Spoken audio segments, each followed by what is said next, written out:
श्री स्वामी समर्थ महाराज की जय।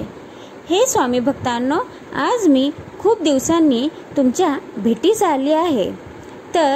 पण मी तुम्हाला ह्यावेळेस चांगल्या बोधकथा विचार मराठीतून सांगणार आहे आणि ते तुम्ही तुमच्या मुलांनाही ऐकवू शकता, त्यांच्याकडे फोन देऊन। म्हणजे बरेच आता मुलं फोन शिवाय राहत नाहीत, जेवत नाहीत, तर तुम्ही या बोधकथा त्यांना ऐकवू शकता। तर बोधकथाचे विचार खूप चांगले असतात आणि त्यातून तात्पर्यही सांगितले जाते, तर ते तुम्ही शेवटपर्यंत नक्की ऐकावी अशी माझी नम्र विनंती आहे तुम्हास।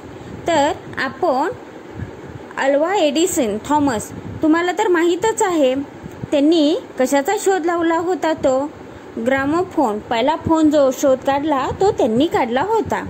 पण त्यांच्या अंगावर किती नम्रता होती हे तुम्ही नक्की ऐकावे।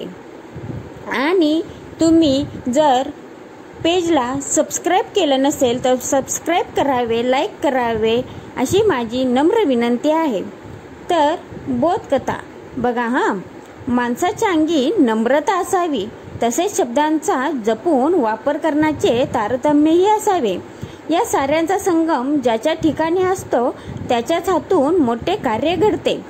ग्रामोफोनचा शोध लावणाऱ्या थॉमस अल्वा एडिसन या महान शास्त्रज्ञाच्या जीवनातील हा प्रसंग। तर ऐका हा, त्याने ग्रामोफोनचा शोध लावला। यंत्राच्या मुखातून प्रथम शब्द बाहेर पडला। त्या काळाच्या दृष्टीने तो एक अद्भुत चमत्कारच होता। एका समारंभात कोणीतरी त्यांची ओळख करून देताना म्हणले, हे थॉमस अल्वा एडिसन, त्यांनी बोलणारे यंत्र शोधून काढले। त्यावर एडिसननी किती नम्रपणे उत्तर दिले आहे बघा हा। त्यावर एडिसनने नम्रपणे सांगितले की शब्द बोलणारे यंत्र परमेश्वराने शोधून काढले आहे। मी जे यंत्र शोधून काढले ते बोललेले शब्द थांबवण्याचं यंत्र आहे। अनेक शोध लावलेल्या त्या जगप्रसिद्ध शास्त्रज्ञाने वरील उद्गार काढले, कारण त्याला शब्दांचे सामर्थ्य माहीत होते, ते जपून वापरले पाहिजे हे त्याला कळत होते आणि नम्रता तर त्यांच्या नसानसात होती। तर यातून आपल्याला तात्पर्य काय मिळते बरे? यातून तात्पर्य असे आहे की बोलून विचार करण्यापेक्षा विचारांती नम्रपणे बोलावे। तर ही बोधकथा आपल्याला कशी वाटली ती जरूर सांगावी आणि आजची सांगितलेली बोधकथा ही मी स्वामी चरणी अर्पण करते।